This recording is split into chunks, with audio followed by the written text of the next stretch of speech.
ഇന്നത്തെ കാലത്ത് എന്താണ് ഏറ്റവും ടോക്സിക് ആയിട്ടുള്ള അഡിക്ഷൻ എന്ന് പറഞ്ഞാൽ അത് സിഗരറ്റോ ആൽക്കഹോളോ കഞ്ചാവോ അല്ലെങ്കിൽ MDMA ഒന്നുമല്ല. ശരിക്കും ഇന്നത്തെ കാലത്ത് ഏറ്റവും അഡിക്റ്റീവ് ആയിട്ടുള്ളത് സ്ക്രോളിംഗ് ആണെന്ന് പറഞ്ഞാൽ നിങ്ങൾ വിശ്വസിക്കുമോ? സൂക്ഷിച്ച് കൈകാര്യം ചെയ്തില്ലെങ്കിൽ ഒരു ജനറേഷനെ തന്നെ മെന്റലി വീക്ക് ആക്കാൻ കെൽപ്പുള്ള ഒരു മാരകമായിട്ടുള്ള അഡിക്ഷനാണ് മൈൻഡ്ലെസ് സ്ക്രോളിംഗ്. ഈ വീഡിയോയിലൂടെ നമുക്ക് എന്താണ് മൈൻഡ്ലെസ് സ്ക്രോളിംഗ് എന്ന് ഡീറ്റെയിൽ ആയിട്ട് നോക്കാം. ഈ കഥ തുടങ്ങുന്നത് 2016 ചൈനയിലെ ഒരു കമ്പനി കണ്ടുപിടിക്കുകയാണ് കുറെ ചെറിയ ചെറിയ വീഡിയോസ് താഴേന്ന് മേലോട്ടേക്ക് സ്ക്രോൾ ചെയ്യുമ്പോൾ ഈ വീഡിയോസ് മാറി മാറി വരുന്ന രീതിയിൽ ഒരു ആപ്പ് ഉണ്ടാക്കി. എന്നിട്ട് അത് ചൈനയിലെ രാജ്യത്തെ ജനങ്ങൾക്കായിട്ട് ലോഞ്ച് ചെയ്തു. ഈ ആപ്പ് വളരെ പെട്ടെന്ന് തന്നെ വളരെയധികം ഓഡിയൻസിനെ ഉണ്ടാക്കി. വളരെ ജനപ്രിയമായിട്ടുള്ള ഒരു ആപ്പായിട്ട് ഇത് മാറി. ഈ ആപ്പിന്റെ പേര് മറ്റൊന്നല്ല, ടിക്ടോക്ക്. വളരെ ചുരുങ്ങിയ കാലയളവിൽ തന്നെ വളരെ വലിയ പ്രചാരം നേടിയിരുന്നത് കൊണ്ട് തന്നെ ഈ ആപ്പിനെ ഗ്ലോബൽ മാർക്കറ്റിലേക്ക് അവതരിപ്പിച്ചു. അതായത് ലോകത്തിലെ എല്ലാ രാജ്യങ്ങളിലേക്കും ഈ ആപ്പ് അവൈലബിൾ ആയിട്ട് ലോഞ്ച് ചെയ്തു. ഇത് ചെയ്തത് 2018 ലോകത്തെമ്പാടുമുള്ള ജനങ്ങൾക്ക് ഇത് വളരെ ഇഷ്ടപ്പെട്ടു. ചെറിയ ചെറിയ വീഡിയോസ് മേലേന്ന് താഴോട്ടേക്ക് സ്ക്രോൾ ചെയ്യുന്നതിനനുസരിച്ച് പുതിയ പുതിയ വീഡിയോസ് വന്നുകൊണ്ടേയിരിക്കുന്നു. അങ്ങനെ അൺലിമിറ്റഡ് ആയിട്ടാണ് വീഡിയോസ് കിട്ടിക്കൊണ്ടിരുന്നത്.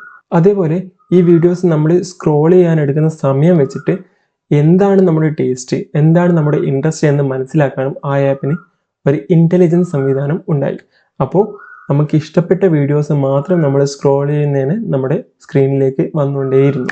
അപ്പോൾ ഈ സംഭവം ലോകത്തിൽ അത്രയും ഫേമസ് ആയതോടുകൂടി വമ്പൻ സോഷ്യൽ മീഡിയ പ്ലാറ്റ്ഫോമുകളായ ഇൻസ്റ്റാഗ്രാമും യൂട്യൂബും എക്സും ഒക്കെ ഇതിനെക്കുറിച്ചിട്ട് ആലോചിക്കാൻ തുടങ്ങി. അങ്ങനെ 2020 ഇൻസ്റ്റാഗ്രാം റീൽസ് എന്ന പേരിൽ ഈ ഒരു പ്ലാറ്റ്ഫോം അവതരിപ്പിച്ചു. അത് കൂട്ടുപിടിച്ച് 2021 യൂട്യൂബ് ഷോർട്സ് എന്ന പേരിലും ഈ ഒരു പ്ലാറ്റ്ഫോം അവതരിപ്പിച്ചു. 2022 ഇൻസ്റ്റാഗ്രാം പോലെ തന്നെ ഫേസ്ബുക്കിലും റീൽസ് ഇൻട്രൊഡ്യൂസ് ചെയ്തു. 2023 എക്സ് പ്ലാറ്റ്ഫോമും കൂട്ടുപിടിച്ചു.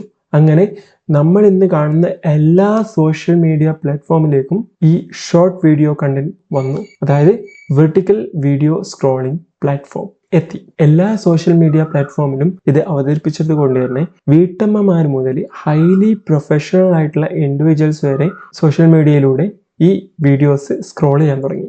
ഇങ്ങനെ ഷോർട്ട് വീഡിയോസ് കാണുന്നത് കൊണ്ട് നിങ്ങളുടെ ദൈനംദിന ജീവിതത്തിനോ അല്ലെങ്കിൽ മാനസികമോ ശാരീരികമായിട്ടുള്ള നിങ്ങളുടെ ആരോഗ്യത്തിനോ എന്തെങ്കിലും പ്രശ്നം ഉണ്ടാകുന്നുണ്ടോ എന്ന് നിങ്ങൾ എപ്പോഴെങ്കിലും ചിന്തിച്ചിട്ടുണ്ടോ? നമുക്കിതൊന്ന് ഡീറ്റെയിൽ ആയിട്ട് നോക്കിയാലോ.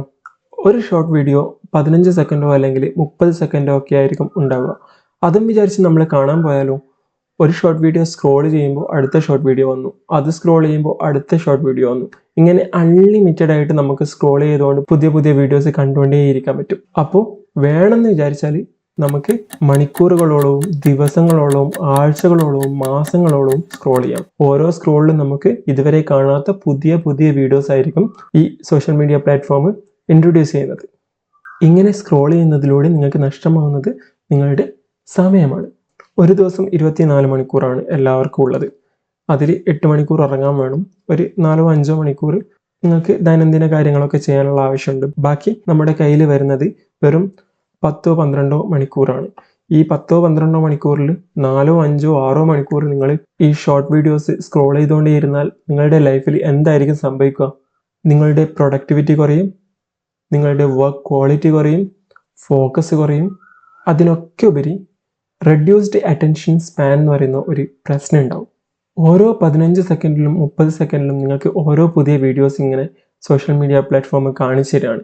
ഓരോ ചെറിയ വീഡിയോ കാണുമ്പോഴും നിങ്ങളുടെ തലച്ചോറിൽ ഡോപ്പമിൻ എന്ന് പറയുന്ന ഹോർമോണിൽ വേരിയേഷൻസ് ഉണ്ടാവുന്നുണ്ട്. അത് സ്പൈക്ക് ചെയ്യുന്നു, അതേപോലെ ക്രാഷ് ആവുന്നു, സ്പൈക്ക് ആവുന്നു, ക്രാഷ് ആവുന്നു. ഇങ്ങനെ പെട്ടെന്ന് വളരെ ഫ്രീക്വൻ്റ് ആയിട്ട് ഈ ഹോർമോണിൻ്റെ അളവിൽ വ്യത്യാസം വരുന്നുണ്ട്. അപ്പോൾ ഇങ്ങനെ സംഭവിക്കുമ്പോൾ എന്താ പ്രശ്നം ഉണ്ടാവുമെന്ന് വെച്ചാൽ നിങ്ങൾക്ക് പിന്നെ കുറച്ച് സമയം എടുത്ത് ചെയ്യേണ്ട വർക്കോ അല്ലെങ്കിൽ കാര്യങ്ങളോ ഒന്നും ചെയ്യാനുള്ള ഒരു മൂഡ് ഉണ്ടാവില്ല. നിങ്ങൾക്ക് ബോറടിക്കും. എന്തിനു പറയുന്നു, ഒരു 2.5 മണിക്കൂറോ 3 മണിക്കൂറോ ഉള്ള ഒരു സിനിമ പോലും നിങ്ങൾക്ക് കണ്ടിന്യൂസ് ആയിട്ട് ഇരുന്നിട്ട് കാണാൻ പറ്റാത്ത അവസ്ഥ വരും. നിങ്ങൾക്ക് ബോറടിക്കാൻ തുടങ്ങും. അതേപോലെ നിങ്ങൾ കാണുന്നത് കുറച്ച് സെലിബ്രിറ്റീസിൻ്റെ വീഡിയോസോ അല്ലെങ്കിൽ കുറച്ച് അത്ലറ്റ്സിൻ്റെ വീഡിയോസ് അല്ല. നിങ്ങൾ കാണുന്നത് സാധാരണക്കാരുടെ വീഡിയോസ് ആയിരിക്കാം, പാവപ്പെട്ടവരുടെ വീഡിയോസ് ആയിരിക്കാം, പണക്കാരുടെ വീഡിയോസ് ആയിരിക്കാം. അവരൊക്കെ പോസ്റ്റ് ചെയ്യുന്നത് നല്ല ഹാപ്പി മൊമെൻറ്റ്സ് ആയിരിക്കാം. അതുപോലെ വളരെയധികം ഫിൽറ്റേഴ്സ് യൂസ് ചെയ്തിട്ടും മേക്കപ്പ് യൂസ് ചെയ്തിട്ടൊക്കെ ആയിരിക്കും അവർ ആ ഒരു വീഡിയോ ഉണ്ടാക്കുന്നത്. അവരുടെ ക്രിയേറ്റിവിറ്റിക്ക് അനുസരിച്ചിട്ടായിരിക്കും അവർ ആ വീഡിയോ ഉണ്ടാക്കുന്നത്. എന്നാൽ നിങ്ങളത് കമ്പയർ ചെയ്യാൻ തുടങ്ങുന്നു.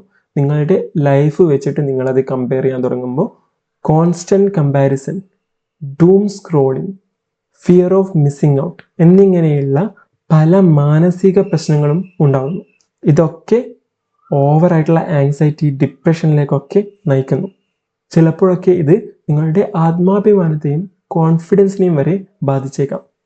ബോറടിക്കുന്നത് കൊണ്ടോ അല്ലെങ്കിൽ സ്ട്രെസ്സ് കാരണമോ അല്ലെങ്കിൽ ലോൺലിനെസ് കാരണമോ ഒക്കെ ആയിരിക്കും നിങ്ങളിങ്ങനെ ഷോർട്ട് വീഡിയോസ് ഇങ്ങനെ സ്ക്രോൾ ചെയ്ത് കാണുന്നത്. പക്ഷേ ഈ ബോറിനേക്കാളും അല്ലെങ്കിൽ ലോൺലിനെസ്സിനേക്കാളും സ്ട്രെസ്സിനേക്കാളും ഒക്കെ എത്രയോ ടോക്സിക് ആയിട്ടുള്ള കാര്യമാണ് നിങ്ങൾ ശരിക്കും ചെയ്തുകൊണ്ടിരിക്കുന്നത്. ഇനി നമുക്ക് എങ്ങനെ ഈ അഡിക്ഷൻ കുറയ്ക്കാൻ പറ്റും എന്ന് നോക്കാം. നമ്മൾ ഇന്ന് കാണുന്ന എല്ലാ സോഷ്യൽ മീഡിയ പ്ലാറ്റ്ഫോമിലും ഈ ഷോർട്ട് വീഡിയോ കണ്ടന്റും പ്ലാറ്റ്ഫോമും വെർട്ടിക്കൽ സ്ക്രോളിംഗ് ഒക്കെ ഉണ്ട്. ഇത് പൂർണ്ണമായും വേണ്ട എന്ന് വെക്കാൻ നമുക്ക് പറ്റില്ല. എന്നാൽ ഇതിൻ്റെ യൂസേജ് കുറക്കാൻ നമുക്ക് പറ്റും. അതിന് നിങ്ങൾ ആദ്യമായിട്ട് ചെയ്യേണ്ടത് എന്താണെന്ന് വെച്ചാൽ നിങ്ങളുടെ ഫോണിലെ നോട്ടിഫിക്കേഷൻ ഒക്കെ അങ്ങ് ഓഫ് ചെയ്ത് കളയുക. അത് ഇമ്പോർട്ടൻ്റ് ആയാലും കുഴപ്പമില്ല, ഇമ്പോർട്ടൻ്റ് അല്ലാത്തതായാലും കുഴപ്പമില്ല, കംപ്ലീറ്റ് ആയിട്ട് എല്ലാ നോട്ടിഫിക്കേഷനും നിങ്ങൾ ഓഫ് ചെയ്ത് വെക്കുക. എന്താണെന്ന് വെച്ചാൽ എത്ര നല്ല ഒരു നോട്ടിഫിക്കേഷനാണ് നിങ്ങളുടെ ഫോണിൽ വരുന്നതെങ്കിലും ആ നോട്ടിഫിക്കേഷൻ വരുമ്പോൾ നിങ്ങൾക്ക് ഫോൺ എടുത്ത് നോക്കാനുള്ള ടെൻഡൻസി വരും. ഈ ഫോൺ എടുത്ത് ഒന്ന് നോട്ടിഫിക്കേഷൻ ഫീഡ് നോക്കിയിട്ട് നിങ്ങൾ അതേപോലെ ആ ഫോൺ അവിടെ വെക്കുമോ? ഇല്ല.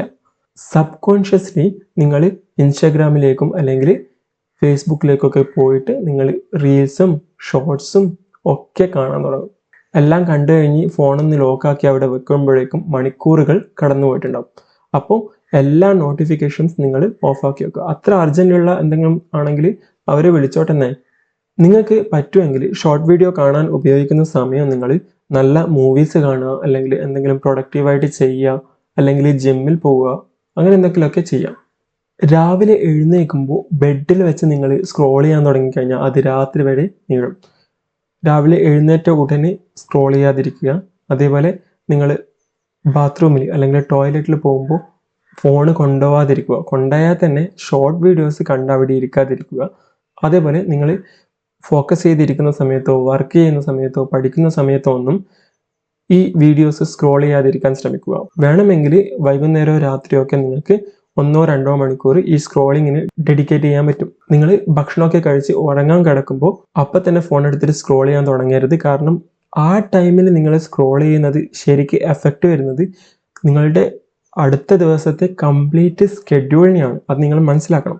നിങ്ങൾക്കിപ്പോൾ അത്യാവശ്യം സെൽഫ് കൺട്രോൾ ഉണ്ട്, മൈൻഡ്ലെസ് സ്ക്രോളിങ്ങിലൊക്കെ ഒന്നും പോകുന്നില്ലെങ്കിൽ കുഴപ്പമില്ല. നിങ്ങൾക്ക് കൺട്രോൾ ചെയ്യാൻ പറ്റുന്നുണ്ടെങ്കിൽ നിങ്ങൾക്ക് കണ്ടിന്യൂ ചെയ്യാം. പക്ഷേ നിങ്ങൾക്ക് തന്നെ തോന്നുകയാണ് ഞാൻ വളരെ കൂടുതൽ ഈ വീഡിയോസ്, ഷോർട്ട് വീഡിയോ കണ്ടന്റും ഈ സ്ക്രോളിങ്ങും ചെയ്തുകൊണ്ടിരിക്കുന്നുണ്ട്, ഞാൻ ഇന്ന് വേണ്ടാന്ന് വെച്ചാൽ ചിലപ്പോൾ നാളെ വീണ്ടും അറിയാതെ തന്നെ സബ് കോൺഷ്യസ്ലി നിങ്ങളെടുത്ത് ചെയ്തു പോകുന്നു എന്നുള്ള ഒരവസ്ഥയൊക്കെ നിങ്ങൾക്കുണ്ടെങ്കിൽ മാക്സിമം നിങ്ങൾ ഈ പറഞ്ഞ സ്റ്റെപ്സൊക്കെ ട്രൈ ചെയ്ത് നോക്കിയിട്ട് ഈ യൂസേജ് കുറക്കാൻ നോക്കുക. ഒറ്റയടിക്ക് കുറക്കാതെ ഗ്രാജുവലി നിങ്ങൾക്ക് ആ അഡിക്ഷൻ കുറച്ച് കൊണ്ടുവരാൻ പറ്റും. അപ്പോൾ അത്രയേ ഉള്ളൂ. സ്ക്രോളിംഗ് കുറക്കുക, അല്ലെങ്കിൽ അത് മൈൻഡ്ലെസ് സ്ക്രോളിംഗ് എന്ന് പറയുന്ന നമുക്ക് തന്നെ നമ്മളെ കൺട്രോൾ ചെയ്യാൻ പറ്റാത്ത ഒരു അവസ്ഥയിലേക്ക് മാറും. ഇനിയും കൂടുതൽ യൂസ്ഫുൾ ആയിട്ടുള്ള കണ്ടന്റുമായിട്ട് വരുന്നത് വരെയും ബൈ.